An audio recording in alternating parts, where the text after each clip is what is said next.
And we are officially live, I think. I don't know anymore. Hello to all my BC WrestlePod nerds out there, and welcome to another rendition of the Olalite Ensemble review. Of course, we got to get that in. And this is your weekly AEW review show here at the BC WrestlePod Wrestling Podcasting Network thingamabob. So, yeah. Wow, we are high energy tonight. I feel like this week has already eaten everyone alive, apparently. Look, I'm just preparing myself of finding a way to watch two pay-per-views, one glorious like comedy like wrestling, and fit that in because I will be gone Saturday and a little bit of Sunday morning because I will be heading to my first Game Changer wrestling show on Saturday in Los Angeles. Oh, you lucky person. Be safe out there. Have fun. I will. I get to see Shotzi and Bear Bronson and all those beautiful people and Effie. So I'm so excited. It's going to be a lot of fun. Give Effie a big kiss from us. I mean, listen, I'm not going to say no. Nah, I'm excited. It's going to be a lot of fun. But I'm also excited to talk about AEW this week. Because did you say gay EW? Because it kind of was a little bit. It was nice. I mean, yes. We say this all the time here, but it's so nice that AEW feels like more progressive. It's really fun to watch because there are things that are said and done on this television screen across Dynamite and Collision where I'm like, God, I love wrestling. Right? Mm-hmm. It's so much fun. And we're going to break all that down tonight, but I got to introduce the panel for this evening because I can't do this by myself. I mean, I could, but it's not as fun. Of course, first and foremost, this is the OG, the person that started the Biconics, because actually this was his idea and he gave me his blessing to run with it and turn it into what it is now. Mr. JVL. My God, how far we've come. It's true. It's very true. Oh God, this has been a lot of our lives so far. And Mikey, you've done nothing but spectacular things with this, including inviting every fan we've ever had to become a host on the podcast. It's very nice. Listen, we're trying to create a harem here at BC WrestlePod, and so far it's working. We're collecting everybody like Pokemon, man. Why does it have to be a harem and not a him? I mean, it could be whatever you want. No, just I like love my name tonight. I love him. Mr. Shafir, gotta love it. But then, of course, speaking of growing our harem, our little familia, if you will, we also have our newest member, Benny, who is now officially the, newest to our little harem. And you know what? I'm happy for it. I'm cool here for it. Do I call you a concubine? Yeah, I definitely have a lot of harem on my chin. Per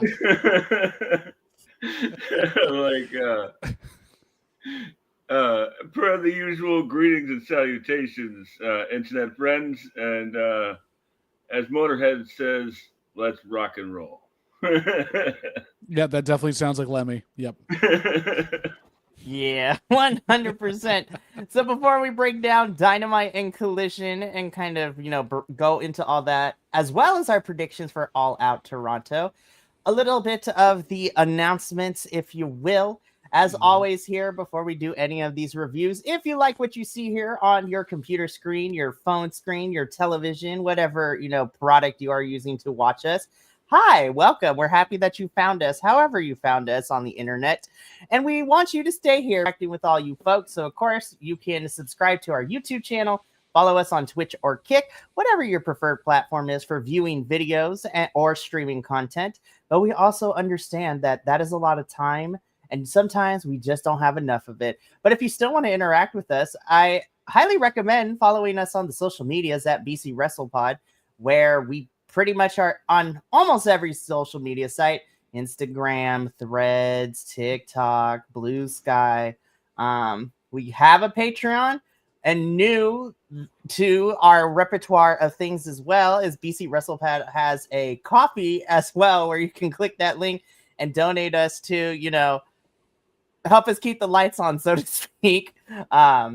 It's a lot. It's a lot, you guys, but it's worth it in the long run. So Well, when you have to pay for 4 different pay-per-views and or another thing and a streaming service and I mean, like, and there's no weeks off, it's a lot. Yeah. Be like, this is my second career, you guys. Like, I was it's like, slowly taking over your first career. I mean, you know what? It is what it is. But honestly, you know what? I'm gonna ask my tax person. Can I use these as a tax write-off? Oh hell yeah! Oh, let's chat afterwards. I will tell you how to really, like, you know, get a good setup there for your home business office you're sitting in right now. We'll talk afterwards. But of course, if you want to donate to us any which way, that link will be, you know, popping into the chat ever so often, because I set up a bot for it to release to donate and buy us a coffee, and we would love you for it. But if you also want to support us financially, while also in return getting some really cool merchandise out of it, you can check out our merch store at bcwrestlepodshop.fourthwall.com, where we have a lot of things. We have merch for all of our review teams, both, of course, the weekly shows as well as the international brands. And within the last couple of weeks, we dropped our 2 newest collections. One is our Pumpkin Suplex Latte collection, where we literally channeled our inner white girls, but with a luchador wrestling twist. So get that design with our luchador suplexing a pumpkin spice latte, and that is available for the entirety of fall.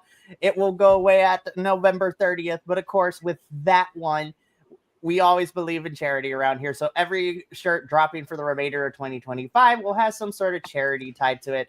For our Mikey, fall collection, I keep saying we need some slides of these so people can see them. I know. I think I'm gonna start, because I have the pictures that I've been posting on the social media. So I'm gonna do this. Throw them up. I will. So our fall collection had, you know, the pumpkin suplex latte. Part of the proceeds will be donated to No Kid Hungry, which helps children, you know, be fed during the holiday seasons, as well as the back to school season as well, because no child deserves to go hungry. And then just dropping literally yesterday, just in time for Hispanic/Latino Heritage Month, is our Festival of Lucha shirt, which has designs inspired by Latin artists, which is a lot of fun. And part of those proceeds will be donated to a couple of charity organizations that help keep Latin artists and Latino art relevant and preserved, especially the big ones like Diego Rivera, Frida Kahlo, Salvador Dali, all those folks. So check out that merch. Link in the description to this is in the description of this video, as well as in the chat. But now that I gotten that out of the way, let's talk about why we're really here, which is Dynamite and Collision. So in order to fit in both of those shows, as well as give us room to talk about All Out Toronto, I kept to the, I don't want to say main stuff, but like the stuff that we can focus on, and trimmed out the fat, so to speak. Dynamite was easier because it was like, oh, it's pretty straightforward. Collision is like, oh my God, y'all have 2 hours and you crammed in so damn much. I was like, it was a bloated show in some of the best ways. But honestly, for me, Mikey, Dynamite came down to one match, and we all know what that match is. We're going to talk about it. I still had fun. Collision had lots of bangers, though. I'm not going to lie. Even the promos were bangers. It was crazy. They're like, hey, we kind of need to balance out the show. So Collision, since we're not going to have you next Saturday because of the pay-per-view, let's just give you everything we got. And then tomorrow we have September to Remember, which is 3.5 hour Dynamite. Yep. So we're going to sprinkle that in when we talk about All Out Toronto, because certain matches need to be finalized due to September to Remember, which we'll get into. But no one needs to finalize anything. You're competing with a half-ass pay-per-view from the other folks. There's no reason to worry. Very fair. So we kick Dynamite off this week with a grudge match in which we have, you know, our AEW World Champion Hangman Adam Page taking on Josh Alexander. And I think it's funny because, Benny, you and I talked about this last week. We're like, I want singles Josh Alexander. And then they showed us this. I'm like, I swear Tony has my house bugged. I was like... I'm pretty sure he's got like 5 people he knows in your house that are like just sending him random messages at any point. I was like, yeah, absolutely. It's crazy, also, but can we talk about quickly? Josh Alexander in this card photo looks like he sat down on a bike seat without a bike seat on it. I like to ride my bicycle. bicycle. Oh man, we have fun here. You know what? I was really happy to see Josh Alexander in singles action. This was a bit of a fun one. Even if I figured, I was like, yeah, I kind of figure where this is gonna go, but still, I had a good time with this. This was a pretty fun match. JBL, I'm gonna come to you first. What did you think of our grudge match? They gave a good hard-hitting match here. Josh Alexander got some really fun stuff in there, but we all know this is going to be some sort of schmoz or something else taken up. Neither of these guys have any history with each other in this company. There's no reason for this to really be happening. I don't know what the grudge could be other than, maybe Hangman's the one that removed Josh's bike seat. Who knows? Oh man, now I can't unsee this photo. Thanks a lot. You're very welcome. Benny, what did you think of our grudge match opening up the Dynamite? This was really fun. Like, there was like at one point there was like a crazy like exploder suplex like into the barricade in the aisleway. It was like, oh man, like that looked ugly, but like Josh actually like I like how Hangman didn't just like squash him. Like he got in some good heat and like man, what this Philly crowd is just so much fun. Like when like Hangman comes out like to start out, like this place goes ballistic, and I'll talk about it when we get to it later on. But like there was a certain somebody on this show that like they went absolutely bonkers for. But this match was so much fun. Yeah, good stuff from both guys, and in a rematch from April, which is because we all remember that. Oh, it's crazy. But Hangman does walk out with the win here, which leads into what happened afterwards. So let me get this up. By the way, the whole entire time we've been in our Philadelphia residency, this crowd has been amazing. The "Get Some Socks" chants were amazing. Yeah, like last Collision when they're like, "Oh, F the revive!" It's like, Yep. oh my god! Philly fans are notoriously the best and worst people in the world for any sporting event, and I say that with love, knowing enough Philly fans, including one of our own Jesse, who is very much a Philly fan, but they are as rowdy as most European crowds, and they don't get what they like a lot, and when they do, they are the best thing on your side. I will say Kyle seems to be devolving into Dom Phallus quicker than we think, just by everything he looks like right now. I mean, you're not inherently wrong, but the crux of this segment is the fact that Kyle Fletcher last week threw down the gauntlet, wants to challenge Hangman for the title. I mean, Hangman technically accepted it last week, but we get a little bit of an asterisk after this, interaction, where Hangman praises Kyle Fletcher, probably knows he can do it, but in order for him to prove it, Hangman asks Kyle that the Don Phallus family needs to stay in the back, and Kyle needs to take care of this on his own, which Kyle, to his young, upstartness, is like, yeah, I could definitely do that. I'm going to beat you. I don't need their help, so they're going to stay in the back. And I'm like, very interesting. Obviously, I don't think, Fletcher, you're going to walk out with the win, but hopefully this adds to a fun dynamic leading into the Don Phallus family, because then we can start to get multiple cracks, because when we get to Collision, we already see one heading full steam ahead. Well, that's been going since All In. I mean, come on. So Kyle Fletcher is going to be challenging for this championship. Don Phallus family is going to be staying in the back, and Kyle needs to buy some socks. I do want to ask Mikey, so if Kyle is devolving into Don Phallus, really turning into him at this point, does that make him Echi Uno instead of Echi Cero? Oh my god, I hate you so much. Sorry. It's okay. I mean, might as well. Shoot, we're gonna see Don Fallis, aka Echi Seto, this Friday, or at least the CMLL boys are going to see him this Friday when we do our watch along for Exactly, the when you're 92nd watching Anniversario. along Andrade joining, but we all know that. So That's a whole nother can of worms. Me and Kilt talked about that on Sunday. So we're just like, there are like literally 2 places that we can see him go to, but that's neither here nor there. Nope. But no socks, Kyle Fletcher versus the millennial anxious cowboy Hangman Page this Saturday. Should be a fun one. Shoeless Joe Jackson, sockless Kyle Fletcher. I mean, why not?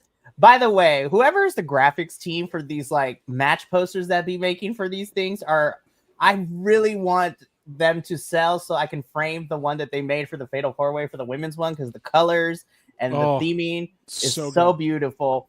And I'm just like, anyways, shout out to the design team in AEW. Y'all rocked it. Yeah. But go for it, Vinny. Agree. Those posters are great. Like I've gotten a couple myself. This one right here actually is the Acclaim versus Swerve in Our Glory. All out and Grand Slam 2022. Oof. That match made me a believer in the Acclaimed, and I was just like, oh yeah, Swerve in Our Glory, easy win. And I was like, and then when Acclaim didn't win, I'm like, no. Yeah. That match made me a believer in the Acclaimed. I was like, and then that storyline got completely sidetracked. It did. And you know what? Who knows where we're going, because we're gonna get there with Collision, because I was like, oh, all right. You know, the Acclaimed was it seemed like a bad Python sketch that they didn't know how to get out of. So they're just like break it up. Be like, all right. I was like, we ain't gonna forget, but you know what? If it gets both of them back on TV, sure, why not? Yeah. And now for something completely different. Yes. Speaking of something completely different, hang on. Work with me. There we go. The lunch from hell, as I called it. Oh my god. After all their stuff online this week too, and like all this, like them losing a bunch of money at the slots and flying first class, but they had what's his name in front of them that was too tall. It was crazy. And then Jack Perry sending packages with knives and things like that. I'm like, excuse me? But this is the business luncheon from hell, because Renee tries to interview them and they're just like, they're getting with food. And then they sit down, they sit down with the Dark Order, and then Brandon Cutler is here, who doesn't want anything to do with them. Moxley sits down and scares like the extras from the table. Yep. And basically Moxley delivers a pep talk, be like, listen, Death Riders, we don't care about this money, but y'all need to pull your weight if you're going to win this money later tonight in the main event. And I was just like, all right, Moxley, I understand the Death Riders' goals are completely different. Sure, very altruistic of you. But that's a lot of dinero. I was like, that's a lot of dinero. I'm just like, as someone on one of the other aggregator sites described it, it's AEW's bi-weekly money match when they can't figure out how to do anything else for their storylines. I'm just like I will take this paycheck. One thing I was noticing was that with the Dark Order, like Alan Angels was sitting next to the Dark Order as one of the extras. He was back. Awesome. I don't know. Now that Alan Angels is on the independent, who knows? Yeah, right. I love like Moxley like coming up and like acting like the cafeteria guard, like still doing like the whole Moxley thing, like, you guys know who you are, right? You guys remember what's going on here? They're like, yeah, Moxley, we've been writing it. I mean, I don't know. I mean, this was a fun backstage segment. Brandon Cutler's beard is amazing as always. He's on point. On fleek. Love it. It's so good. Alrighty, so we move on from the corporate luncheon, the weekly AEW luncheon with folks, and then we just get straight into this match, which I was very happy on paper for a bunch of different reasons, but of course, the return of my queen, Emi Sakura, is back in the building. I've missed Emi so much. We love her. I love Emi so much, and this was a fun one. So this is a tag team match. TBS champion Mercedes Moné teaming up with the queen of AEW, Emi Sakura, taking on the team of Alex Winza. I'm never going to get tired of saying it like that. Well, and can I go into, before we get into that, did you all watch her episode with RJ City on AEW? So much fun. Dirtiest girl in the world, my God. I was just like, that tracks. Oh my goodness. But of course, Miss Alex Winza is teaming up with the recently returned Riho, who I also been missing in AEW. Telling you, these visa issues, man, are killing it and are killing me. But I'm really happy to see that we're slowly getting folks back. Fingers crossed that the next big one is Miss Hikaru Shida is able to come back very, very soon, because I miss Shida really, really bad. But I think we all do. You know what? This was a really fun match again. Mercedes and Emi are a fun team when they're paired up, because they are the heels and they make it great. Alex and Riho are fantastic, and this was a lot of fun. Alex Windsor and Riho do pick up the victory here after Emi gets pinned after all of this, which, you know, leads into what we're getting Saturday between Mercedes and Riho for that TBS championship. I'm going to switch it around. Benny, what did you think about this tag team match? This was super fun. Like I love seeing Riho back, who looks amazing, and like she hasn't missed a beat. I know she's probably been wrestling in Japan, but like she looks flawless here. Actually, like Alex Windsor and Riho doing like a poetry in motion sort of. Yeah, like, I remember that. I was like, this is actually a pretty cool team. Like, if this women's division ever gets off the ground, this would be a pretty rad team, actually. And it's always great to see Emi, our queen, a little tea time. May we bow to her at all times. Absolutely. Bow down to your queen of... never mind. Never mind. And Mercedes, like, I love how she's come out of her shell lately, and she's found this character. She seems to have locked in on this character. I can't help but agree with you on that. Like, this match finally worked, and it wasn't using Mercedes to actually carry it, which was great.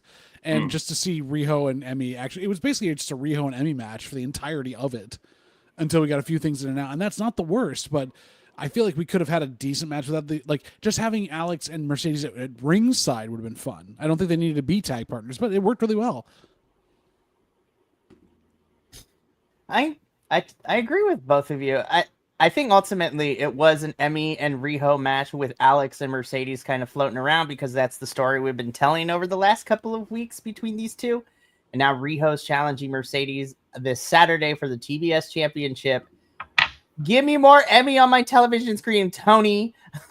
Anthony, give me more Emi Sakura on my TV screen. I love her so damn much.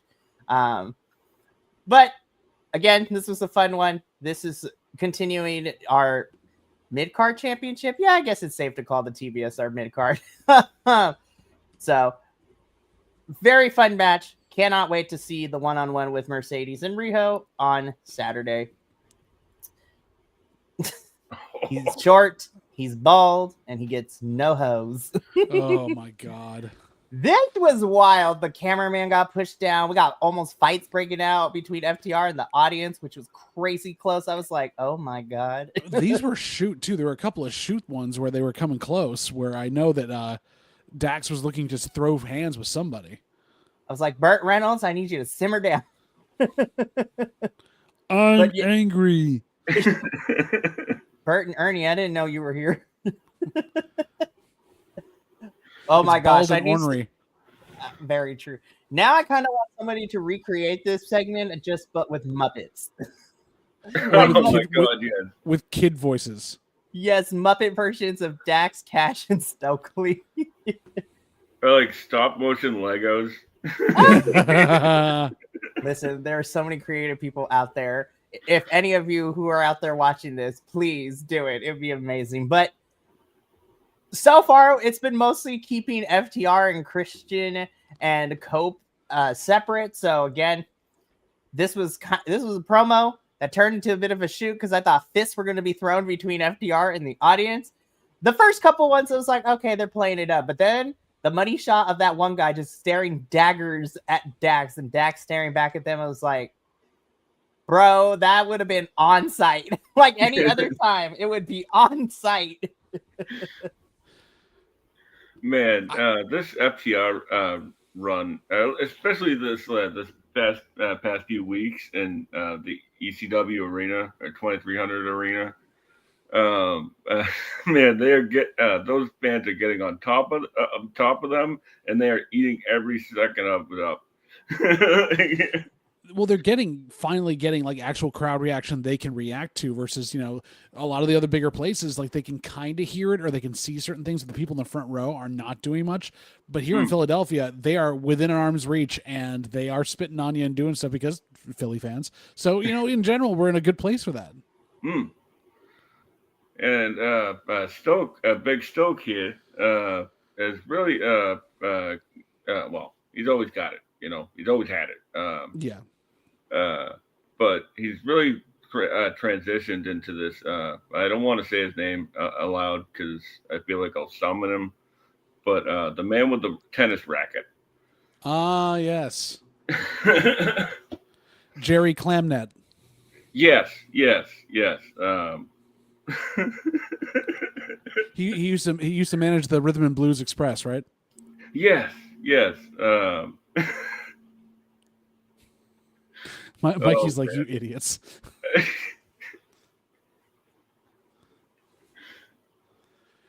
Stoke in general is taking that kind of role very seriously. His facial expressions when he knows he's like in super close in the camera have been on point for weeks now. And I just they're doing the right things for everybody where you just want to see them get their asses kicked by somebody. And it's got to happen sooner rather than later. And it's going to be Christian and Cope. And it's going to be absolutely glorious until their shenanigans that get in the way. Was it like a couple weeks ago when like Christian like hit him with the unprettier, and like they're like dragging Stokes like dead body up the aisleway. Yep. He sells very well. We love it so much. So again, we're finally getting a face-to-face between the two teams tomorrow at September to Remember. And I definitely will remember. Yeah. So we're going to see how that goes down as we prepare for their match on Saturday against each other. So can't wait to see how that turns out. No, we need to see it soon. It needs to happen. It's been strung out too long. Again, Philadelphia, you were my favorite main character of the whole entire evening. BALDIE Baldy. God, I love do it. AEW It's like Shelton's bald too, right? Which of course works, but Ricochet leans into it so damn good. I love it. Like when he was doing the stomps, and then again, no prompting, no nothing. It caught on. The crowd did it, and even Ricochet had to stop because he was all mad when they were calling him Baldy. It's the same energy that I got when Okada was running the ropes and then stopped in the middle and slapped his bald head at the World's End last year. I'm just like, God, I love this version of Ricochet. But shout out to Shelton Benjamin too. Like, oh my God, I was really happy to see that this was going to be a singles match between the two of them. Of course, Shelton told the rest of the Hurt Syndicate to stay, in the back. So he got this since Ricochet, had Goa in the back, which we knew was not going to be the case, but never the case. I also go for it. Cracks happening in the Hurt Syndicate. Max has caused more problems, and they're not trusting each other now. Max is just like to equate Max to a Pokemon. He is a Voltorb that used self-destruct, and then everybody else got to pick up the pieces after, or it's in the middle of the battle. I was darn it, Voltorb. I thought he was like coughing or a wheezing that used smoke cloud or smog cloud. Then ran away. That too. It's the Galarian form of it. Now we're getting really nerdy. But hey, tune in this Friday because Pokemon and CMLL have that collab coming up, which is fantastic. God, it's gonna be so good. Oh my God, I was like, oh my God, we have a Mexican. Well, Halucha has always been the Mexican wrestler Pokemon, but now his Mega is an actual luchador with a cape and everything. Oh, but that's for a whole nother podcast. But is he going to be shiny? That's all we want to know. That is very true. But back to the match itself between these two beautiful bald bastards. It was so bright, the light shining off their heads. The SpongeBob be my eyes. No, I had a good time with this one. They work really well together. They have a great styles that mesh up. It really was fun with the storytelling.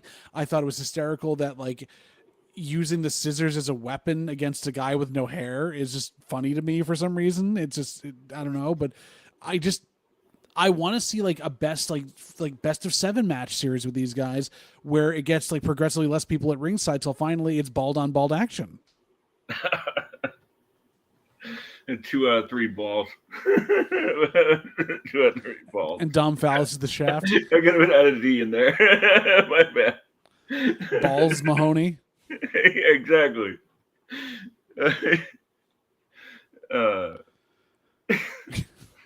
This match was so much fun. Like we all knew the eventual outcome, right? Because like it's like the Ricochet GOA formula. Like if he comes out by himself, he won't be for long. And but they're doing it better than the Dom Fallis family in that respect. Even when they're in like multi-man matches, the Ricochet Goa grouping seems more cohesive. Oh, definitely.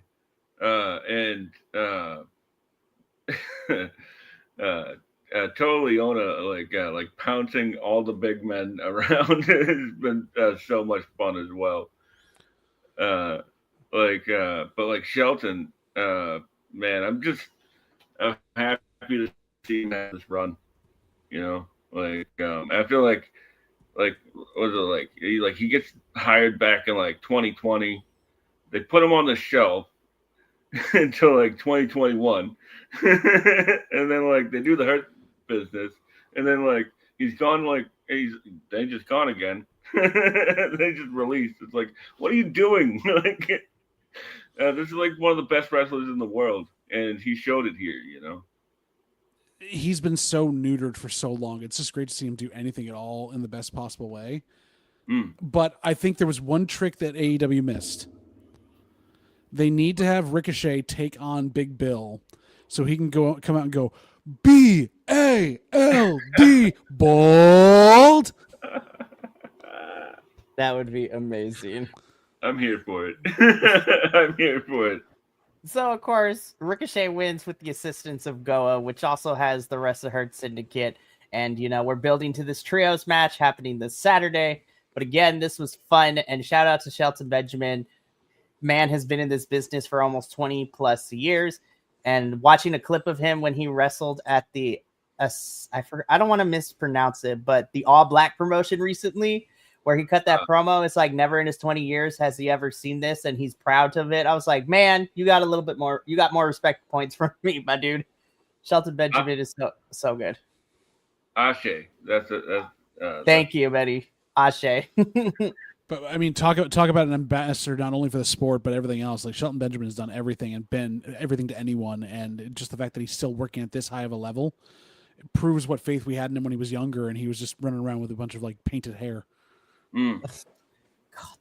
God, as we come to find out, the dyeing it blonde was his thing, and then he was down for the Shelton and Benjamin Mama's Boy gimmick, which was great. I was just like, man, Shelton, you deserve your flowers because you just take everything on the chin and you're just like, all right, let's do it. See where it goes. And again, the gimmicks are funny. He's funny, but he could, again, like you said, JVL, he's still able to work at this high of a caliber this late in his career is amazing stuff. And I love Shelton for it. Excited to see what happens at, All Out this weekend with the trios match between Hurt Syndicate and Ricochet and Goa. So I'm excited to see where this goes. Oh my! Listen, the best way to summarize this match is staples in the butt and the coochie, and the strongest thing to come out of this match was that table full of mouse traps because that bitch did not break. How could it? It was like triple reinforced with the mouse. Lord, traps. watching these girls get bounced off that thing was nuts to watch. I'm like, oh my god. Well, but also provided us one of the best kind of sapphic moments of the entire match, where Tony slides forward across them right into Sky's crotch, and they leave it there for just long enough for everyone to be like, and then Sky like knocks her away and keeps going. This match was fun. I mean, it's a street fight, like, so we know what we're getting. But okay, so it's a street fight, Mikey, which Timeless Tony Storm came prepared not only by coming out as the Sandman, basically, but also like fully in like a boiler suit. And Sky Blue comes out in like the skimpiest ever leather daddy gear for a street fight. Did she not expect to get beat the crap out of? Like, it just doesn't make sense. That's fair. But at the same time, though, I had such a freaking blast with this. And again, Tony's entrance is great. Like, iconic moments. And again, yeah, staple guns were crazy. Mouse traps all over the place. This was a lot of fun. Timeless Tony Storm picks up the victory here. And then, of course, afterwards, we had everyone and their mother come out to basically fight. I did not get a picture of this because it was too blurry, but my favorite still shot that I found was just Amina Shirakawa like screaming full on aggro with a cooler over her head ready to smash somebody. I was just like, that's the money shot right there, Mina. That's the money shot right there, which, plays into what we're getting technically on 0 Hour, because we're getting an 8-woman tailgate brawl. So I'm just like, just call it. Oh, now that makes sense. It just took you till now, Benny. I mean, they're calling 0 for All Out Toronto. They're calling the 0 Hour the tailgate brawl. So I was like, it's still 0 Hour, but we got an 8-on-8 match made. And we'll do the predictions because that's the only match on 0 Hour so far officially announced. But that's also the only one we care about anyway. But for real. I think, Mikey, you're right in a lot of ways. We had a schmoz at the end. Everything was out there. Benny obviously didn't pick up on the tailgating theme, which we understand. But there were a couple things for me with this. I mean, it was a brutal hardcore match. The women usually put on better hardcore matches than the men anyways. They are really good at telling fun stories. This match felt like they took 3 minutes away from it, and it needed it. It was too short. Especially for where it was in the card. Yes, I know it wasn't the main event, but like, you're in Philadelphia. There's not a lot of crowd work. I mean, they're up in the barricade a little bit. That's about it. They don't do much in terms of blood. They don't do much in terms of getting up into the back. Everything that this was an ECW match on purpose and didn't do jack all for it. Yeah, this was sort of like the safe version of ECW, But you can tell that like Sky Blue was like in her element, like you could just tell that she was just happy as hell, just to be using all the weapons. And to be honest with you, with the tailgate items, like Aminata had like a cooler, like an igloo cooler. It's like Mina had the cooler. I believe Aminata had like a spatula of some sort. And some tongs. Yeah. And some tongs. Like tongs. And this is where we wish.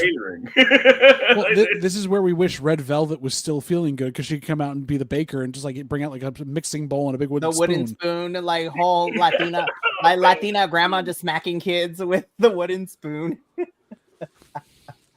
Oh man, I agree with you, JPL, and to you too, Benny. I felt like this was fun, but I also felt like I feel like we could have gone like 3 more minutes or even 4 more minutes, and it would have been like just enough, especially what we got at the end. But yeah, Tony, we're gonna come back to you because you incited a riot on Collision too. It's just like that was the best. Oh my god, that ended that match. I just after the corner bitches. Punches. After the corner punches, it was so good.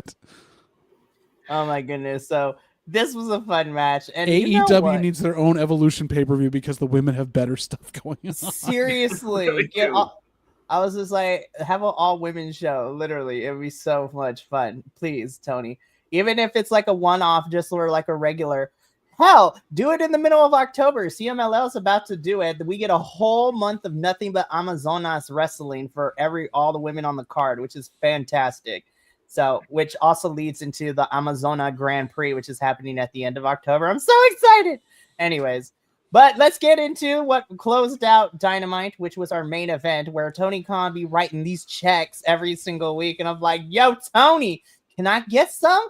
But we get this 500K. I was like, that's a lot of money. And then I saw the next word, 10-man tag. I'm like, oh God, this is about to be chaotic as fuck.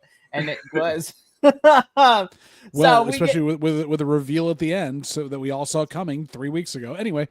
So we get the face team, if you will call it. So our AEW Trios champs, the Ops, so Powerhouse Hobbs, Katsuyori Shibata Bread, and Samoa No Mames Mimosa Joe. Teaming up with your mom's favorite new tag team and mine too, everybody's. It's Brodito, and of course, Bandito. I don't know whether it was you or somebody in the back, but every time you're trying to make Brody King do the Macarena is the best thing on the planet. And I got to see it twice in 1 week with here, and then Friday for CMLL's Viernes Espectacular. Listen, the moment that Brody King does the Macarena with, Bandito will be the best thing of wrestling this year. Not even going to fly. And they are taking on the team of the Young Bucks, who kind of need this cash because they broke. And they're teaming with the philanthropic, altruistic, don't really need this money, the Death Riders, as they say. I was like, no, Wheeler Yuta needs his money so this man could get a haircut and stop looking like a employee at Hot Topic. I was like, listen, we need to fix that because I'm tired of seeing the tonight will be the night that I will fall for you. Are you trying to make Wheeler Yuta into Cameron Grimes? Sure, why not? I mean, might as well. Wheeler Yuta is a punching bag like Cameron Grimes was in the Fed, so I'm just saying. It's true. But chaotic is the only word I can properly use this to describe this match, because this was a car crash, but like in the best way possible. I was like, yeah, I figured this is where we were going. Everybody's getting their stuff in. Bandito out here doing the Macarena. Brody King destroying fools. I'm not even going to lie. On paper, I'm like, hot damn, the face team has a lot of meat on that side. I was like 3 out of the 5 guys. I was just like, ooh, hey. But also I'm looking on the other side. I was like, nobody sneeze. Moxley's about to bleed. I had fun with this match. I had fun with this match, and then of course what we get at the end we'll talk about in a little bit. But the Bucks and the Death Riders do end up winning here, so I was just like, okay. I'm like, I'm not mad at it, because the ending is what really is the important talking point for Dynamite this week. Which is saying something, because honestly, this could have been a really fun match for a lot of different reasons, and it wasn't a bad one, but this is your typical schmoz match where we don't really have a finish in mind. We need to get everyone in there, and also we're kind of furthering the Bucks storyline, but not really. As someone said, this is the typical Tony Khan money match, which he does almost every week now. So yeah, I feel like we could have fast forwarded half this match, given it to the women, and then still done the ending the way we wanted to. I don't know about you, Benny. Yeah, to be honest with you, this one was sort of like there. Like it, I hate I hate to be that guy, but there was some great moments, but overall it was just another 10-man tag. But I really love, but I'm not down on it at all. I really enjoyed it. There was a few moments where Nick Jackson, I'm talking about Nick Jackson again. Look at that. And Bandito had amazing chemistry. I said it last week, but Nick Jackson is often the best wrestler in any match, and to have this amount of people, this amount of talent in the ring, he still shined, But He did, yeah. I got Claudio and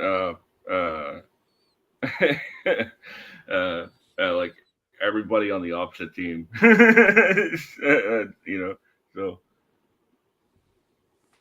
it's good. It was a good. This was a fun time. It definitely was. So let's talk about the ending. So of course, Darby comes in to get after Moxley and the Death Riders, because we have Darby's match coming up this weekend as a coffin match. And then Creator wrestler number 15 in a black hoodie comes in to run interference for Moxley. The hoodie comes off and, a la Home Alone meme, shocked face or shocked Pikachu face, like if you want to go that meme. It's Daniel Garcia, and I'm just like, I saw this coming. However, Tony, you have two routes you can go down, and I'm hoping that you're going down where this is a ruse because Orange Cassidy is going to come in and just like whatever. Because we also, I didn't include the picture, but we also have a Hook talking about how, he's going to go at it alone or maybe not. So I'm just like, this is falling too perfect into place. So we are either getting, Daniel's kind of getting a heel turn, so put him in Death Riders, or my favorite option of the two paths is that this is a ruse. And we got Orange Cassidy, as cool as he is, playing mind games out here and orchestrating everything that's going down. But I hope that's the case. But you know what? I'm probably wrong. It's Danhausen. It's Danhausen. It's always Danhausen. He just pops up everywhere. I love that Danhausen. I love you, Danhausen. I'm so sorry. I gotta say, I really like this, this Danny Garcia Mox storyline, because it shows you that they can tell a short story and get to the ending really quickly. It did all this transpired over a week, week and a half, 2 weeks, and when Danny at the end of this. The crowd was like, "What? Danny? What?" A gasp. The crowd was a gasp. No, Danny, no. But honestly, I feel like I like this because we've been saying for the last couple of weeks, I was like, what are we doing with Daniel Garcia? What is his direction? We had him at Forbidden Door. Excuse me. And I thought that was going to go somewhere, but apparently not with him and Nigel. But, I'm here for Daniel Garcia being Death Riders to see where this goes. We won't have to wait too long to talk about that when we get to Collision. So let's just get into it, shall we? Oh. Saturday. Except it wasn't Saturday night. This was taped on a Thursday and it aired on a Saturday. Sorry, did we break the internet there? That people didn't realize still that people tape things for the weekend shows. Shocker. Anyways, let's get this. Why wouldn't you put it in the can, right? Oh my! To each their own, Benny. To each their own. Party. Oh, anyway. Wow. Touche. I know all about touchies. Oh my goodness. We are punchy tonight. We are very punchy tonight, and that is okay. So let's get into Collision because a lot went down as well. Because again, they packed so much in 2 hours. So I swear, Mark Briscoe, you have 15,000 different portraits for these cards, I swear. And they're all different. They're not even the same. I feel like you're one of the only AEW wrestlers who doesn't have it the same every single week, which is crazy. But there's got to be the conspiracy theory is he's telling a story with his match card graphics. Just there's something going on that we're not picking up on, where that he's got some code we have to decipher. It's wonderful. It really is. So we kick the show off because we kind of blend Mark Briscoe and MJF together in this whole thing, where we figure out what Mark Briscoe's stipulation is going to be for his match against Max at All Out Toronto. And this was a whole entire segment. So it all equates to, we learned that at All Out Toronto, and it's going to be Mark Briscoe versus MJF in a tables and tax match. I was like, oh God, that combination sounds deadly. They're going to be bleeding, and it's going to be crazy. What will Mox think? For reals. Mox is like, hey, how come I wasn't in it? I'm like, bro, you're in a coffin match. You're probably going to bleed and die at the same time. Yeah, but now I can't use tax in the coffin match because they're using tax in this match. Hey, listen, Darby's going to come out with the tax skateboard. Y'all already know. He's gonna have a tack spine, like just like under his coat. He's taped into his spine. Darby is wild out here. So I was like, these two mofos gonna bleed on Saturday. It's gonna be fun. I am here for all of it. Give it to us all, please. Give it to us all. Mark Briscoe is living his best life. He's like, yeah, I had a child, but I'm about to throw thumbtacks and tables. It's gonna be a fun match. I was like, baller. MJF is gonna be a busy boy because the day before, him and Mystico are about to go at it one-on-one, title versus mask at the Aniversario show in Reno, Mexico, and then he's got to fly all the way up to Toronto for Saturday. So that's MJF gonna be a busy boy this weekend. How much do we see? Like he fights Mystico, and as he's about to pull his mask off, it's Andrade. That'd be crazy. La Sombra is back in CMLL. Anyways, Yeah, that would be amazing. and Naito is also a Free agent too. So I was just like, hey, you know what? More Japanese wrestling in Arena, Mexico. Let's go. It'd be amazing. Can't wait. As long as they can work around his as long as they can work around all of his disintegrating joints and everything else, yeah. Not to mention his disintegrating eyeball as well. Like, oh my god. Oh, Naito. Between you and Tanahashi, I was just like, oh, don't hurt yourselves every time I see you walk and run. Someone's gonna cough on them and they're just gonna dust like they got like taken in the snap. It's crazy out here. Alrighty, so that's what opened up the show. Now let's get into all the rest of Collision. So this episode, as well as tomorrow, we're told to be like, hey, so Okada's going to be defending his championship in a 3-way. So we're getting 3 qualifying matches, so to speak. And this is the first one, Takeshita versus Anthony Bowens. And I'm like, as soon as I saw that bracket and I saw who was involved, I was like, oh, this is an easy shot. There still should be fun matches. We're going to get into Okada's one because as much as I enjoyed it, Michael Oku, you took a very scary spot. I was like, oh, God, no. But anyways, so we get Konosuke Takeshita versus Anthony Bowens. This went about the way that I thought it was going to. Takeshita wins, and that is the end of that story. Like, I have nothing else to add. Can I honestly ask about, like, we've said in the past that Takeshita is so good, he could get a good match out of anybody. What the hell has Anthony Bowens done wrong in his life that he can't get a good match with Takeshita? It was mediocre in the worst possible way. And I feel like it popped into my head. I'm like, oh, Anthony Bowens is like 1997, 98 Al Snow. Ooh. Technically brilliant, does really well, had some stuff with the crowd that kind of worked. Not over anymore. Yeah. I'm sorry. I didn't mean to go bring it a downer. It's just, no, it's fine. Like, I actually sort of agree. Like, I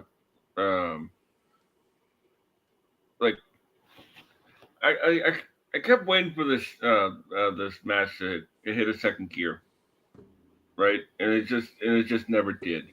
Like there was a few good spots, like Bowens hitting like probably the best famouser I've ever seen in my life. Right. Don't you mean the Zack Ryder move? Oh yes. Or Zack Ryder, right? Matt Cardona. Long live Effie. I hear he's fine. He's doing pretty good for himself, all things considering. But yeah, I was so disappointed with Anthony. I was like, Anthony, I love you, but like, at first I was mad at creative and booking because I was like, what are we doing with you? But this one was on you, my dude. This one was on you, and it's unfortunate. But Takeshita wins. He's going on to All Out Toronto in that 3-way for the Unified Championship. We shall move on to our next thing. Again, Tony Khan, can I get this money? I want this money, bro. You literally threw out, my math is correct, 500,000 plus 500,000 is $1 million, right? So I was like, You literally wrote $1 million, 2 separate checks, totaling almost $1 million. But my God, I was just like, this match was wild. I was just like, can we also say thank you to Tony for equal pay for both genders? yes, we love it. But this was well, we're far enough in. It's like, this was fucking crazy of how many people were in this match. Listen, didn't lose a beat. It did it though. I was like, are we doing this better? Did we do this better than the Dynamite 5-on-5? And the short answer to that question is yes, duh. But so on one side, so of course, Timeless Tony Storm is on commentary, and you know what? We're gonna talk about her inciting a riot, which was great afterwards. But on one side, we have the team of Jamie Hayter, Tay J, Chris Statlander, and Feel the Wrath, Harley Cameron, taking on the Triangle of Madness. So that is Tekla, Julia Hart, Sky Blue. And they are teaming up with the Megasis, Megan Pang, and P. Ford, Penelope Ford. Lord have mercy. This was a lot of women in this match. And I was just like, Tony Khan, as much as we appreciate this tailgate brawl we're getting on Saturday, I swear to all the wrestling gods, you know what we want. Stop teasing me. I want a blood and guts match, damn it. Please, please, please. Yeah, talk about spinning your wheels, right? Like, we've literally been seeing this combination of women in a multi-person tag since like before Forbidden Door. Like,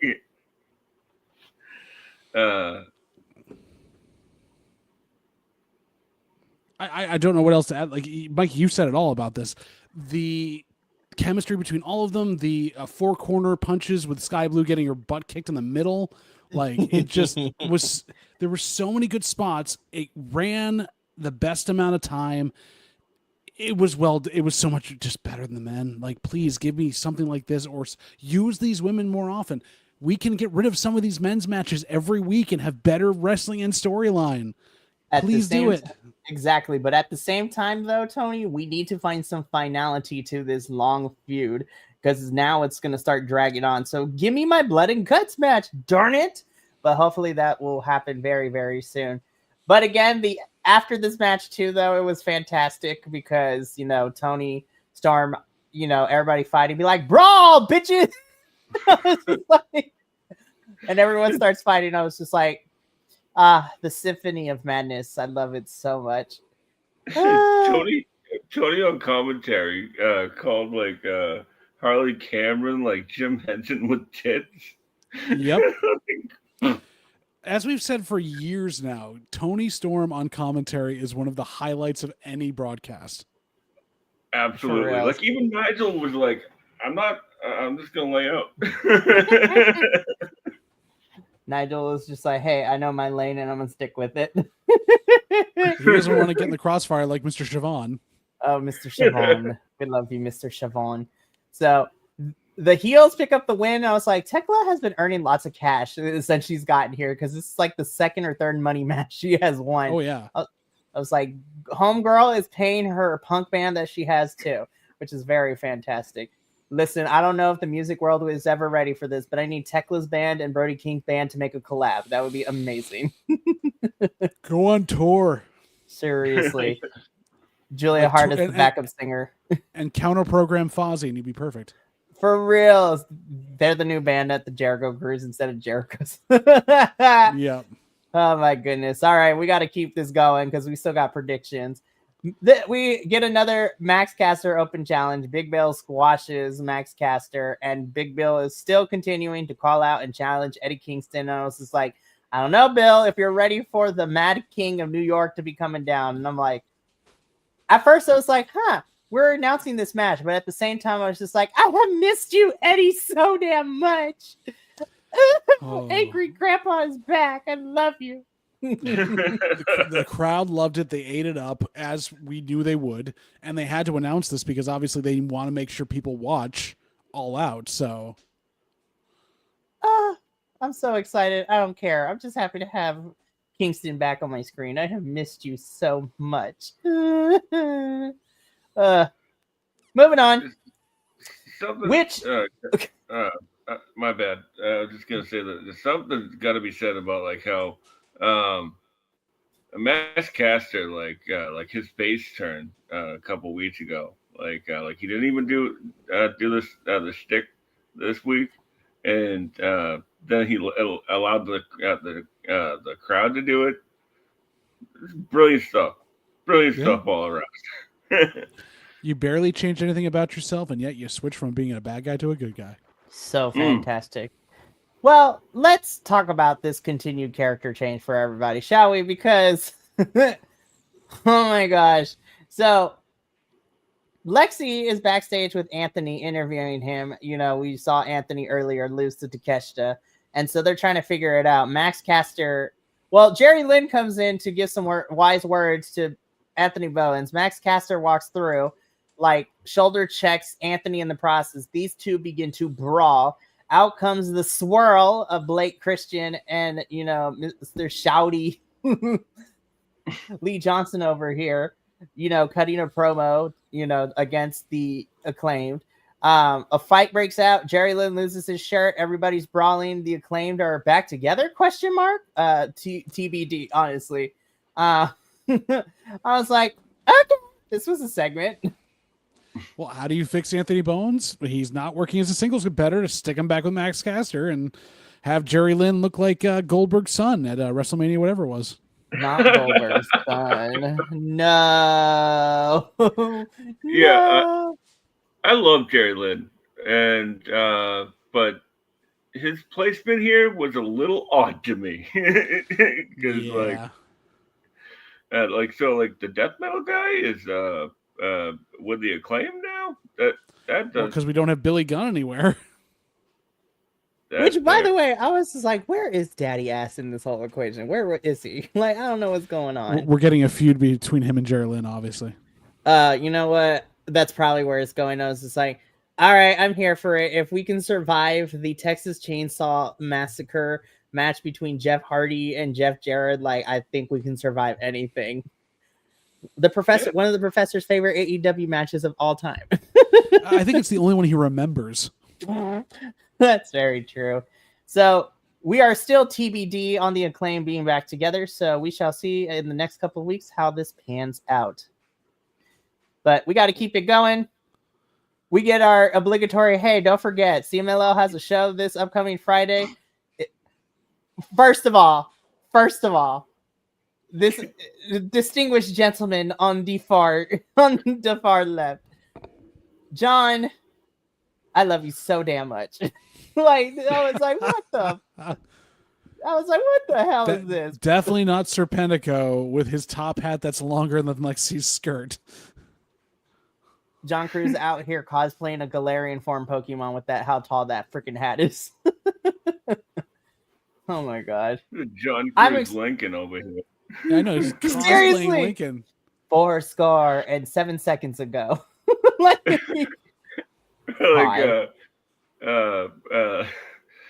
the Monopoly guy. You know, Uncle Pennybags. Oh my god, we need an AEW Monopoly version. They have Monopoly always does these so different versions. I need an AEW version of Monopoly. AEW-opoly. Yes. Oh my goodness. So I'm looking forward. We will be watching this live on Friday, the CMLL boys, and we will at least. So it's going to be a lot of fun. I can't wait. This is going to be fun. CMLL also pulling some moves because normally you could have to be have a subscription to CMLL's like top tier to get all these shows live. But for the first time, not Fantastica Mania, the 92nd Anniversario will be showing that you can buy and watch on Triller TV, which is nuts. That's amazing. I was just like, yo, CMLL out here doing moves. So good. Do we think Mystico's losing his mask? Absolutely not. I was like, there is no way. Listen, CMLL is okay with their championships going to people outside of the company, but when it comes to this mask, absolutely not. Especially their golden poster boy, absolutely not. No. At least I don't think they were. I'm 95% sure he's going to be okay. But you know what? I've seen crazier things happen in wrestling. Expect the unexpected. What do you twist? But we got to keep going. Oh my God, this match. Oh, wow. Listen, last week, we're far enough into this. Me and Benny were just like in a hot sweat because of how amazing. And last week's match between these four was my favorite match of the whole time. For the second week in the row, they ran it back again, and it was still as equally as epic. Yeah. I was like, my God, Tommy Billington, Adam Priest, and FTR 2, y'all ate. This was shades of like in 1980s British Bulldogs versus the Brainbusters. Like you had so much stuff. And Adam Priest, that tornado DDT where he did not even clip the apron, fell straight to the floor to put Cash Wheeler on his head and like have him sell. What a move. Yeah, and like Tommy Billington like finally getting the hot tag and then like going to the top rope to hit a drop kick, like it was perfect. Like this really reminded me a lot of like you were saying like the Bulldogs and Brain Busters are just like like 80s Southern tag team wrestling, like it was way way different than you usually see tag team matches being paced today, because like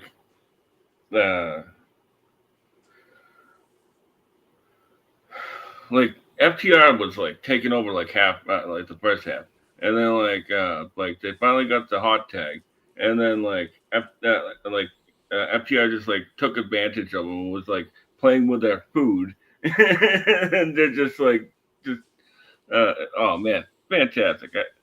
There are not enough descriptors that I have in my vocabulary to. We're gonna buy you a thesaurus, Benny. Come on, we can do this. It was fantastic. Oh man, this is tag team wrestling. It really was. It really was so much fun. FTR win. They cut a short promo, for their face-to-face coming up tomorrow with Christian and Copeland. But for the second week in a row, I was just like, listen, I'm not saying that you need to, AEW, but if y'all want to give me one more to make it a trilogy, like I will be like, oh my God. This is there's not enough words that I can continue to describe of how awesome this was.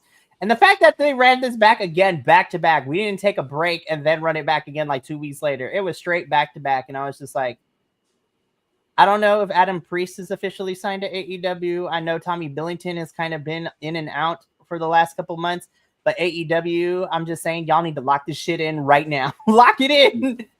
I'm going to say this as best I can. This is what the Von Erichs wish they had done their entire time. They come in and come out and come in, come out. They cannot wrestle you're as not well wrong, but oh my goodness, but holy crap, what a way. I was just like, oh man, this was a great collision. Wait, what do you mean this wasn't the main event? What happened? I was like, what happened? I was like, what do you mean this is not the main event? What do you mean we still got things going on? What are we doing? But you know what? Let's just keep going because we are at the end of this. We're getting towards the end of this. We got 2 matches left, so let's just jump into it. We get not only a qualifying match, but this is a AEW Unified Championship. And again, on paper, I was like, okay, it makes sense. Okada's got to defend this thing to get into, All Out Toronto to defend the thing. And then when I saw he's like, and he's going up against a Michael Oku, I'm like, Anthony Khan. Anthony, come here, Anthony. Let's talk real quick. Is his middle name Anthony? So he's Tony Khan? I don't Tony Chopper. Hey, listen, if Tony Chopper can have 2 first names, like I'm just saying. But Anthony, come here. We need to have a chat. I keep telling you this all the time.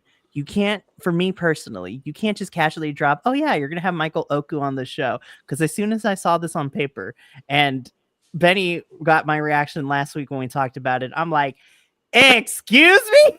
I'm like, how do you just casually drop like, oh yeah, one of like the brightest stars at Rev Pro UK and British wrestling right now is about to have this match against Okada. I'm like, what the hell are we doing with our lives? For the title. For the title too. I was just like, Listen, I want to live Michael Oku's life. The last couple of months, this kid has just been popping in AEW. Be like, yeah, I'll show up. He's had banger with with Echiseto. He's having a banger. I will admit that there was one part where I thought Michael Oku died during this match. I'm like, oh God, no, please don't. Oh, yeah. We don't need you getting hurt. Was that the drop kick as he was coming off the top rope, or was that the where do you think he was gonna die? I think the drop kick is where I was like, oh God, no.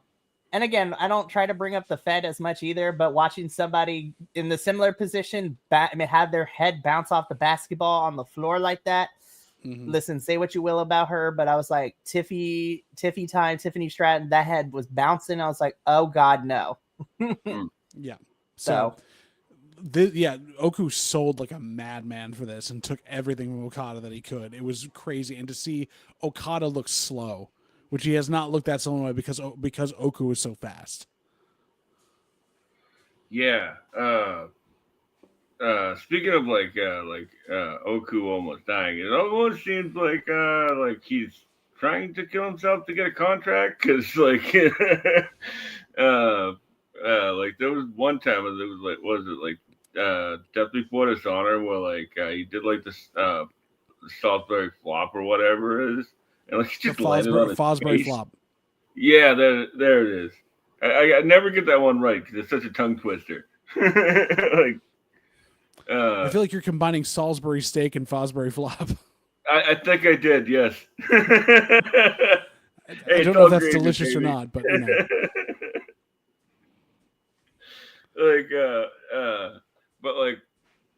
Earlier I had mentioned that that the Spilly crowd lost their mind for somebody. The way that this Philly crowd was screaming from the bottom of their diaphragms for Okada was was insane. Their hometown boy. Yeah, right. I mean, sure. Yeah.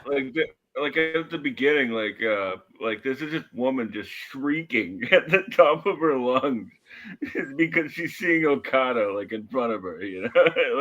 I understand it. I get it. I'd probably be doing the same thing. I think we all would squee just a bit, just being that close to him. Yeah. But yes. For reals. I know I squeed for Okada, but I also squeed for Ibushi when I went to Dynamite 300. I was like, oh God, this is our main event at Dynamite 300. What is my life right now? On the other side of this, though, Michael Oku, please keep yourself safe. Not because we need you to be fighting more things in AEW or doing Rev Pro. We need you back on Brainbusters over on Wrestle Talk TV because they're doing great stuff with you when you come and play games with them. Michael Oku, I was just like, they're just casually have a friendship with one of the hottest prospects in the British wrestling scene right now. And I'm just like, listen, I know you have to pay for Rev Pro, but if y'all could spare $9 for a monthly, I highly recommend Michael Oku's match against Leon Slater, during Forbidden Door weekend. Cause I'm like, oh my God, this match was amazing and it's so good. But Okada does win. He moves on. We get a little bit of a confrontation between him and Takeshita after this match. So Takeshita and Okada are moving in. And then tomorrow, we're going to find out who gets that last spot in this three-way at All Out Toronto. But let's get into it. This leads us into, our main event of Collision, in which Paragon, Roddy Strong, and Cool Kyle O'Reilly, Cool Dad Kyle O'Reilly, taking on the Death Riders of John Moxley and the newest, protege, looking like this is a bootleg cosplay of Knights of the Old Republic in Daniel Garcia. I was just like, what are we doing? Again, standard match. All four of these men individually are fantastic. I love watching Daniel be a little bit more aggressive and go to the darker side of the spectrum, if you will, of being more of a heel-ish kind of character now that he's part of Death Riders. But the fact that he's in this hoodie is wild to me. I was just like, all right, calm down. The shorts. I am not gonna lie, it took me a little bit. I was like, I don't know if I can get here and find the shorts like this, but it is what it is. Yeah, it was funny. It was sort of it was really reminiscent of like Moxley's G1 gear, like Right? little shooter boots and the knee pads. So he's trying to be Mox, little Mox now. Yeah, right. Like trying to be at 2019 Mox. I love also like as you say like with this render like did they just catch him? Photographer just catch him as he came backstage last week. Like, hey Danny. He looked like he just woke up from a nap. Well, and also, he really does. can we address the elephant in the room that Marina Shafir was on the other side from her husband and just not supporting him whatsoever? I was like, how dare she? No, I'm just kidding. I wanted the ending where like Mox ended up being the one to pull Roddy back out, to have Marina pull him out and to like jump on top of him just because like, and then like, you have that moment on camera like, oh, we're at work, sorry. They just stare into each other's eyes. It's like, ooh, this is kind of hot. Oh, wait, there's cameras and children and other adults here. Let's wait until afterwards. And Kyle's like, come on. Kyle's like, get freaky on your own time. And he starts yelling, goodness. Marina! He does a lot of screaming, I bet. Anyways. I literally put in my notes. I was just like, it's gonna be an awkward ride home for for Marina and Roddy. Don't worry, y'all know Roddy gonna be screaming at the top of his lungs later. Be like, how dare you do that to me? Or who knows? Marina being the badass she is, she's like, okay. It's like, psh. I'm like, do it. do it. If Marina shows up next week in a wheelchair, we'll know why. If Roddy shows up in a wheelchair, we'll know why. We know why too. Exactly. But I will say, Daniel Garcia and Kyle O'Reilly going through chain wrestling and really doing some mat work, really So well done here. Good. I love that part. And the again, torque I'm like, that Kyle O'Reilly got on that arm bar when Danny had flipped him over and was like basically wrenching his arm out. this is why I've been saying we need like bring ROH pure champion Daniel Garcia back, because that Daniel Garcia is a menace and I want him back. And hopefully we're slowly getting back to menace Daniel Garcia because it's a lot of fun. He's ignoring Daddy Magic. Which I was like, ooh, this relationship gonna be interesting. Yeah. So, yep. Like, Mox, yep, go for it. My bad. Like, I was just gonna say that AEW has a lot of great utility players right now, and like John Cruz, Daddy Magic, like they can do commentary, they can manage, they can wrestle, like. They can do pretty much everything, but except for like get themselves over, I guess. Damn. I know that was harsh. That was harsh. I'm sorry. I love that. You're not. You're sorry, not sorry. It's sorry, not sorry. And I mean, it's true, but hey, sometimes it works out. Like we get whole relationships, people having whole children on this roster. I mean, Mr. Angelo Parker and Ruby Soho out here having a whole child. It's crazy. Yeah, it's like, exactly, right? YouTube put in my feed the other day like a match between like Garcia and like I can't remember who the other person was, but it was like right when they debuted, he debuted with 2.0, and like he was a heel. They were a heel like faction back then too, and like he just had this other edge to him. And again, what I'm also hoping too is that if Daniel's going to be in the Death Riders for a while, and if it's not him being a sleeper agent for Orange Cassidy, I think the other option that I'm really hoping for is that, as crazy as it is, and I don't know if AEW could do this, but if they pulled it off, it would be amazing. Because we know that Wheeler has been going to Chris, and we're like, why is he talking to Chris? We already established you don't want nothing to do with him or the Death Riders. But every time I'm hearing Wheeler Yuta, I'm like, wait a minute. Every time he says our friend, I'm like, we're assuming it's Moxley. What if he's telling Chris about Orange? And we're secretly getting the best friends coming back together with him, Chris, and Wheeler. What if the king that Mox was talking about was actually Orange Cassidy? Oh. Could be Eddie Kingston though. That could also be That true is because true. I'm excited for the future. This match was fun. Death Riders win. Poor Kyle tapping out, but it is what it is. This was a fun week of AEW Dynamite and Collision Television.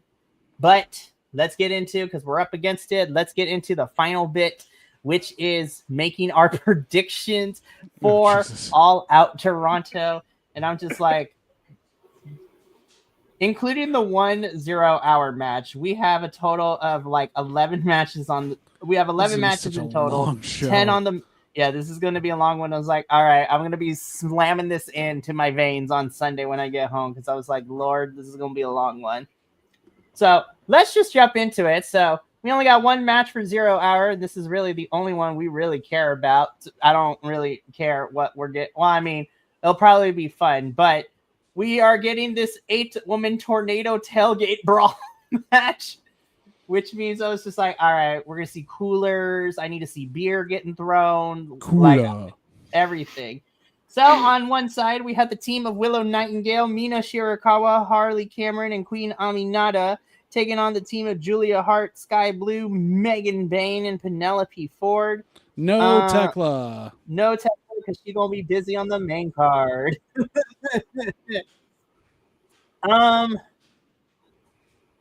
This is hard because I love everybody here, but I have to pick. And I'm like, I'm going to be so for real. I'm probably going to go with Willow, Mina, Harley, and Aminata.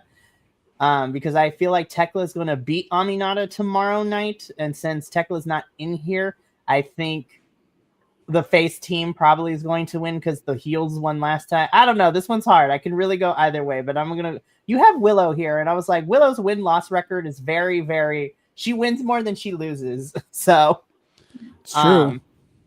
And also Harley is a staple and like the crowd loves her. And you have a stacked face team. Not to say that the heels aren't stacked. I mean, Megan is like Megan holds the team for like 3 different people. She has 3 people in one little body. Exactly. But I'm gonna go with the face team here because I feel like they have a strong. I can make a more of a compelling case for them to win. But I think it's gonna be fun. JVL, who you got winning this tailgate brawl? There was a part of me at one point that thought that Statlander's going to come in and ruin this for Willow at some point. I don't know why it would be. But I'm going to go with the face team as well. I think that's going to be the face team. Harley Cameron needs a win. I think she needs to celebrate. Let's give her the win. And then finally, Benny, who you got in this one? Yeah, I'm also going to go with the face team because why the hell Willow, to be honest with you. Like, also because I'm like I'm looking at this graphic, like I actually hadn't seen this yet. And like I was like, why is Willow here? Like, that's the other thing too. I was just like, Willow really hasn't been involved this past weekend at AEW television, but you're like, let's get the babe with the power in front of the Toronto crowd. They're gonna love her. Instead of Statlander. That's so interesting. Well, I mean, Stat's gonna be busy in the main card too, which we'll talk about when we get there. But let's talk about the main card, shall we? Because we can have officially 10 matches on this thing. There are 10 matches on this bitch. But listen, all of them have like actual participants. That is very true because we're going to finalize some participants tomorrow night. But I will say, at first I was like, you got 10 whole matches AEW. But I'm like, if you give me the same pacing that we got with Forbidden Door, where everything was actually paced pretty well and the main event was long enough because it was the main event and rightfully so, then I will be okay with this big match card. And again, because it starts at 12 p.m. Pacific for me, obviously I'll be traveling, but at the same time, be like, you know what? It's not going to be super late for a lot of folks who are watching on the East Coast, which is great. And are not going to be tuning into the other stuff, which is great. Which is fantastic. But let's start off. So again, these matches are in no particular order. I tend to order them from like non-title matches to big title matches. So of course, the first one we're going to talk about is Big Bill challenging Eddie Kingston to a fight at All Out Toronto. This one's really easy for me. I was just like, there is no way in hell, to quote one of my favorite drag queens, Cornbread, there is no way in hell that Eddie Kingston is losing. So I'm going to go with Eddie on this one. Yeah, same. He's first match back. No, he's winning. Yeah, same here. It's got to be Eddie. This match is a return vehicle for him. So like, it's it's got to be Eddie. Oh my goodness. I'm excited. This is going to be fun. Can't wait to see the Mad King come back. Next up, we have our tables and tacks match. Mark Briscoe versus MJF. This match is going to be bloody. It's going to get crazy. I'm actually going to go with MJF winning here. I feel like in order for Max to progress to the next part of him getting back to Hangman and that title, I feel like because we've been kind of skirting around MJF and Mark Briscoe, I think Max wins here. And again, I know continuity is weird in AEW, but because I know for sure he's probably going to lose the day before, I think Max has to win at some point this weekend. So I'm having Max go over Mark Briscoe, which then pushes him into whatever we got next for him. Because we've been kind of skirting around this feud all summer long, and I think we're finally getting to the finality part of the feud between these two. So, JVL, who you got? I also have Max. I feel like he's got farther to go. Briscoe could win this or lose this, and it won't hurt him. Yeah, I'm also going to go with Max, simply because I actually think that there may be another match in this feud, and Max doing his Max stuff, pulling out a win to then set up another set up round 3. Very true. Also, this picture of him raising his eyebrow, beautiful. I was like, right? The AEW photographers and graphic department be having fun with this, and I love it. Oh my goodness. Alrighty, so next up, Lord have mercy. Listen, Briscoe and Max are gonna bleed, right? Somebody is gonna metaphorically or possibly literally die in this match, as it always is anytime you get Darby, but also you get Moxley in this flipping match. So because we've seen Darby win and lose coffin matches, he wins more than he loses in this coffin matches, but because of what we're going with Daniel now joining the Death Riders, I'm actually going with Moxley to win the coffin match here. And we've seen Darby lose and then come back 10 times stronger because Darby's going to need some help. And he's been trying to go at this alone. And now that Daniel Garcia has jumped the ranks of AEW to get into Death Riders, and now we have another member, I think the next part of Darby's story is he's going to need backup and he's going to need friends to help fight, the newest iteration of the Death Riders. So I'm going with Moxley to win this coffin match, but hot damn, Moxley is going to need to take he literally needs to beat up Darby to the point where this kid don't move and put him in the coffin because Darby ain't going down without a fight. But I got Moxley winning the coffin match here. JVL, who you got for this one? We're picking the same stuff here, Mikey, for the same reason that I thought as well. We're building to a blood and guts match. Mox has taken a couple of big losses. They apparently need to build him back up. Mox has taken this, and also Darby has lost every coffin match he's been in. It's kind of like the Undertaker and Buried Alive matches. I think this is Darby's thing, that he just keeps losing coffin matches. Like, why do you keep having the conversation? You never win. That's pretty funny. I'm gonna go with Darby, simply because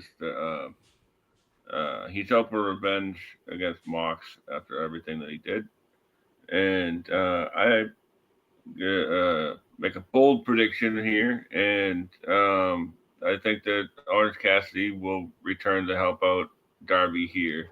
Ooh. Listen, I'd be here for that too. Somebody's about to pop out this coffin and it's going to be amazing.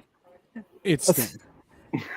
That would be amazing. I'm like, technically Sting does not officially retire from everything until December, so he can pop up for an appearance or two. Be like, hey, daddy. I'm just kidding. This match is going to be nuts and I'm excited for it. This is going to be a lot of fun.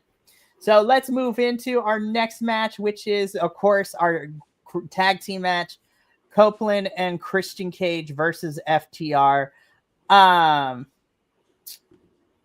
I am having a really hard time again. Part of me is just like, it's the hometown crowd.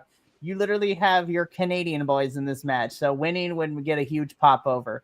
However, with the momentum that FTR has gained within the last couple of weeks with their heel work, and I'm figuring that this is not the last time we're going to see these two teams go at it. I'm going to go with FTR winning in this one, and then I'm thinking Cope and Christian win the second one, and then in the final one, we get the blow-off match either at Full Gear or World's End. So I'm going to go with FTR winning this one, this first round, I should say. JVL, who you got between these two? This is where it's going to come down to. I think that we need to have Cope and Christian win this first one and then have something happen at the end where Stoke brings folks in or something else, but they end up winning anyways, or Stoke calls in a favor, but it goes sideways with Nick Wayne. I think Cope and Christian are going to win this. Ooh, okay. So we're at opposite ends. Benny, you're the tiebreaker. Who you going with in this match? Who do you love more?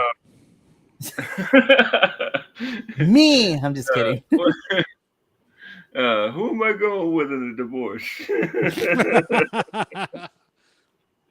I think I'm gonna go with also gonna go with FTR in this one. I see how it is. It's so hard to call though. Like it really is. I really see how it is.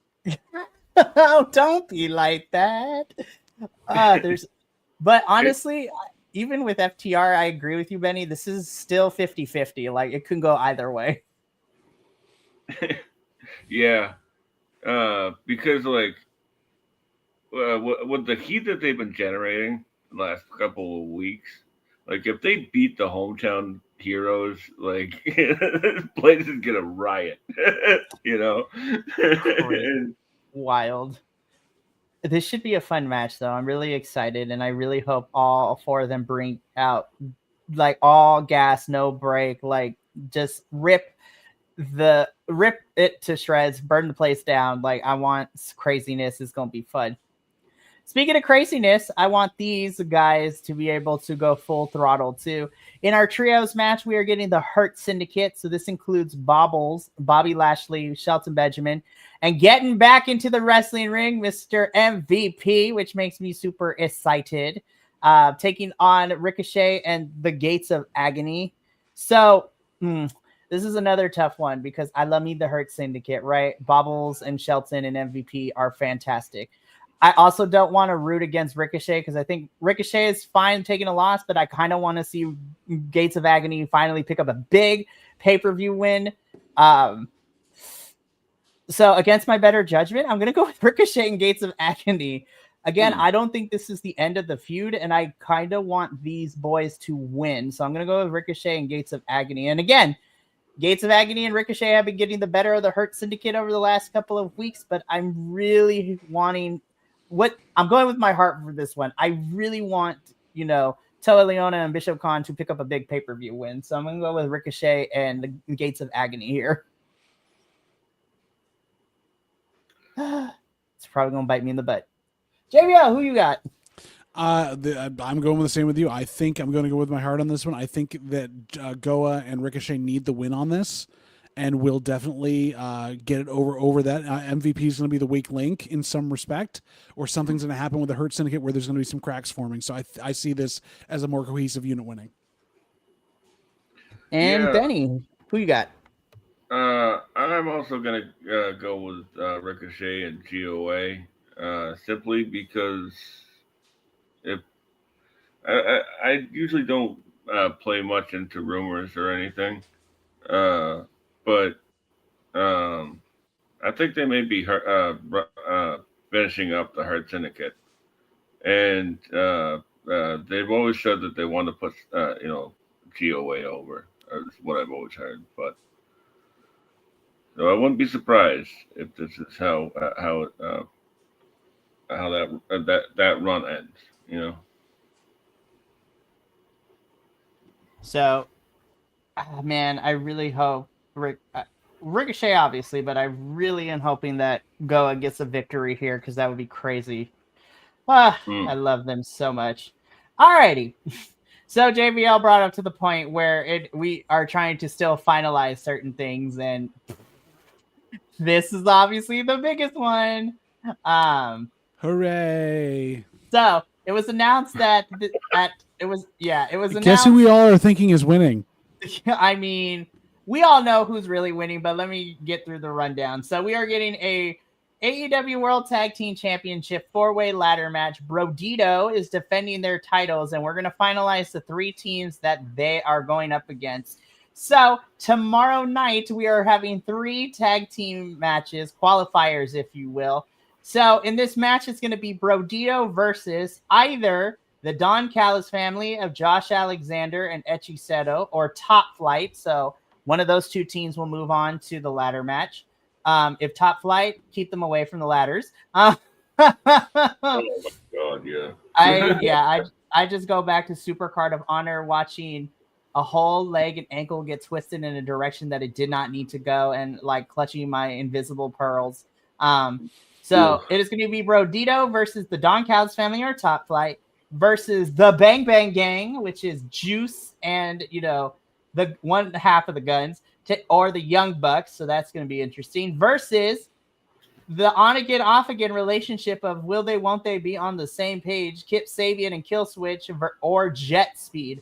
I think we all know, and I think we all know that it's going to be Brodito for the win. Like, Brodito is still in their early stages. I'm going with Brody. I'm going with Bandito, my wrestler of the year so far, and Baby Daddy Brody King, Brodito, to walk out as champions. I'm pretty sure everybody else here is going to pick Brodito too. 100%. Yeah. Listen, they're the only team that's on there, so yes. For reals. Alrighty, so that one's a lot easier to pick, so hopefully that's an easy point for everyone. So let's get into now our singles championship. So we have a TBS championship match. Mercedes Moné defending her title against Riho. Again, as much, I'm still going with my theory. I'm going with Mercedes to retain here. She's going to hold that championship until she beats Jade's record of the longest reigning TBS champion. And I still think this is going to be a fun match, but I got Mercedes retaining. JVL, who you got in this one? Same. She's not dropping the belt until Full Gear or World's End. And then Benny, who you got? Yeah, I think it's going to be a great match. It's great to see Riho back. And it's nice to see Riho fighting somebody who's, let's just say, a smaller stature. Because, like, most of Riho's best matches are with, like, the David versus Goliath type. So, and I think Mercedes has wanted this one for a while, so I'm going to go with Mercedes. Yep. Alrighty. So next up on our predictions docket is going to be, and again, because AEW hasn't formatted the graphic in the way that I need it to be, but that is okay. We have this AEW Unified Championship 3-way. So we know 2 of the 3 participants. So it is Okada defending his Unified Championship against Konosuke Takeshita and then tomorrow night we will find out if it's going to be Beast Mortos or Máscara Dorada of CMLL. Neither who are winning. AKA the person who's probably going to take this pin and eat it. So that's an easy out. So my inclination is to go with Okada, but also because I know that Destruction in Kobe for New Japan is coming right around the corner, and Takeshita has gone on record saying that he wants to, enter Wrestle Kingdom in January as champion. I think, and this is probably going to bite back at me, I think Okada, honestly, has been a fun champion. I think he's done everything that he can with this. I'm going to go with Takeshita. I think Takeshita is going to get this championship, and then he's going to win the IWGP World Heavyweight, and he's going to be double champ Takeshita, which would be crazy. I think this is the time. Again, I could be wrong, but I'm going to go with Takeshita for this one. JBL, who you got? Mikey, stop taking my picks. Same reason. I'm going for Takeshita. I'm like, please give. I think it's Takeshita's time. I think, not to say Okada is at the end of his run, but Okada has been a really fun champion. He's the longest unified and the longest, I think, singles champion in AEW, if I remember what they said correctly, across all the championships in AEW. But I think Takeshita as double champ would be amazing. Well, and also gives something for Okada to chase and the cracks in the Callis family. True. Right. So the fraction will begin. So this is going to come down to Cage and Chris, Chris and Cage and Copeland versus FTR for us to see who wins this evening. For reals, because it's going to be crazy. But then again, I had to contend with whatever Professor picks too, because who knows? Him and his Nostradamus ass might win. Like him and his Nostradamus picks always fucking win him the things in the end. But anyways, Benny, who you got in this 3-way match? You sold me on it actually. Like, oh my goodness. And I even came up with a reasoning while I was listening to you guys' answers. So, yep. I like the idea of having taking the belt off of Okada, so Okada snaps and has something to chase Takeshita for, and I just find it funny that Okada didn't put over any young guys in New Japan on his way out, but he's over here putting over Takeshita. Well, he's a DDT guy, so it works. For reals, Takeshita is out here with his 3 contracts: AEW, New Japan, and DDT as well. Like, oh man, and you know what? Takeshita is going to Japan, and if he's gonna win the IWGP World Heavyweight from Zack before Wrestle Kingdom, have him defend that. The Unified Championship defended in New Japan would be crazy. But yeah, so that's a lot of fun. Okay, so now we're getting into our final 2 matches, which are for the big titles, if you will. So the first one being our AEW Women's World Championship in this 4-way match. Timeless Toni Storm defending her title against Jamie Hayter, Chris Statlander, and Tekla. For me, this is an easy pick. I'm going with Timeless Toni Storm. However, comma, period, asterisk, whatever grammatical portion you want to use, I am actually going to quote Benny, who brought this up on the social medias, and I highly agree with him. So I'm giving him all credit here. My biggest thing about the match is not that Tony's is going to win. That's the easy pick. My big thing that I need from this match is to see where we're going with her and the story of her championship and her next opponent. Because we have these other 3 here who are amazing. Stat, Jamie, Tekla, right? Fantastic. My biggest hope is that this match sets Jamie up to still be the number 1 contender and to still go after Tony to get that championship back. Otherwise, and to quote Benny, what are we doing? What are we doing? The plot will be lost. Because I love Tony to death. I really do. But she's beaten this whole women's roster twice in some cases. Yeah. And the only person really left, again, is Willow and Jamie. Willow is off doing other things right now because she's on the Tailgate Brawl at 0 hour. So I think Jamie needs to be the one to dethrone Tony for the history and the story they have. So, I mean, I'm going with Tony, but I need them to give me where Tony's going next for Wrestle Dream and possibly Full Gear after this match. Because, Athena losing at Forbidden Door, I was like, oh, okay. Well, I mean, I picked Tony to win, but she's kind of been lost. She's kind of been just waiting in the water, so to speak, these last couple weeks leading into All Out Toronto. So I need to see some definitive pathway for Tony and who she's going to face going into Wrestle Dream and Full Gear. But that's my long thing of it. I'm actually going to go to you, Benny, first, because I did quote and give you credit for your stuff because your thoughts were very profound when I watched it. So obviously who you got and what, and, I would like to hear more about, what you were saying about we need something more a substance for Tony. Yeah. Well, thank you. I appreciate that. Really what it is that as much as I love Toni Storm and I love the Timeless character, it's starting to run a little thin. The jokes are always great. The everything's fantastic, but all great things have to come to an end, and I don't know where they're gonna what's next for the timeless character, but uh, there's a AEW has a lot of this problem with a lot of their champions, where like right now, like they've all been holding it for a really long time, and there's no direct path away from that. And to be honest with you, I really like to give it to Stat, like have have Stat win, and simply because we can move the women's division away from Tony Storm a little bit,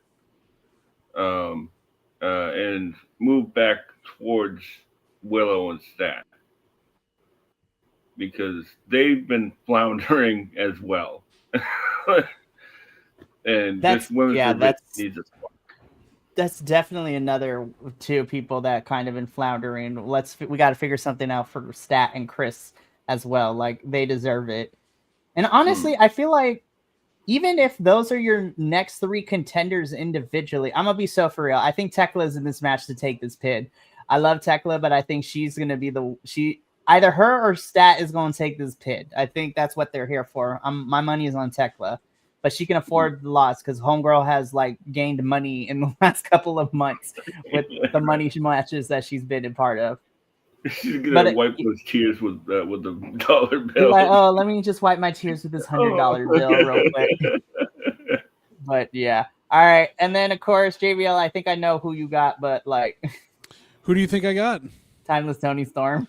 I do, but riddle me this. I am calling the end of this match. The ring is clear, except for Jamie and Stat. Jamie hits Haterade on Statlander, and as she's about to go and make the cover, Tekla spears her out of the ring. They're brawling on the outside. Tony Storm, who's been out in the corner for a little while here, wakes up, crawls over, covers Statlander, and wins. She barely survives the four women. Hater, who was supposed to get the win, was taken out. You got Hater and Tekla for a bit while Tony figures out what she's doing, which could be Willow, could be Statlander rematch, and then at Worlds Collide, Hater takes it off her. Oh my gosh, that would be a perfect way to end AEW in 2025 at Worlds End. It would be so good. That's great. Will it happen? Probably not, but Tony's listening, so it's okay. Is that sure? And then finally, our final match of our predictions, probably the easiest one for me to pick. Kyle Fletcher also sat on that bicycle without a seat. Hangman Adam Page defending the AEW World Championship against Kyle Fletcher. This one's easy for me. I am going with the Millennial Anxious Cowboy Hangman Page to retain the championship, though I think this match is going to be a banger. This match is going to be fun. JBL, who you got for this one? I'm also going Hangman Page. I feel like there's going to be shenanigans at some point because the Don Callis family, which will cost Kyle the match and make some stuff there. But yes, there we go. So it's going to come down to the FTR, Cage, and Copeland match for us to figure out who wins. Seriously, it's going to be crazy. And then Benny, who you got in this one? I can't even look at this photo. Like, it's just... you can't look at it the same anymore. Oh my god! Shampoo bottles don't go there. Yeah, seriously. Like, never mind. I'm going with Hangman. Same reason. Like, there's gonna be shenanigans, and like, I like this story of like maybe Kyle's getting a little bit too big for his britches. Like he wins one title and now he's going for another one, and like he just needs. Who does he think he is? Mercedes Moné? I know, right?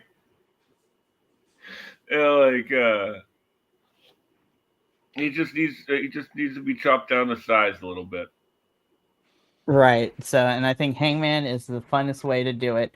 And that brings us to the end of our All Out Toronto. My God, there's a lot of matches on this main card. It is going to be crazy Saturday, but it's going to be a lot of fun. Obviously, next Tuesday, we will be here reviewing All Out Toronto. So that's going to be a really fun show to review. And that's going to be it for us here at All Elite Ensemble review. But before we go, I would like to give you a preview of what the rest of this week looks like. So I know, but it's a very light week, which I'm very appreciative. But then, I say that, and next week is going to be freaking crazy. So tomorrow evening is the double dose of reviews on Wednesday. We kick things off at 5:30 p.m. Pacific with our NXT review show. We are going to be reviewing NXT's Homecoming, which is the TV special airing right now and tonight, where we're getting all the eras of NXT popping back in. We're having matches, and literally this is leading us into our go home show next week before No Mercy. And then, of course, at 8 p.m. Pacific, the CMLL crew will be here to review another episode of CMLL's Viernes Espectacular, which we saw, the second phase of the Copa Independencia. Now we have our finals locked in for the, Aniversario show this Friday. And our main event was an AEW Tag Team Championship. And it was just as epic as you think it was with Brodito in Mexico. It was amazing.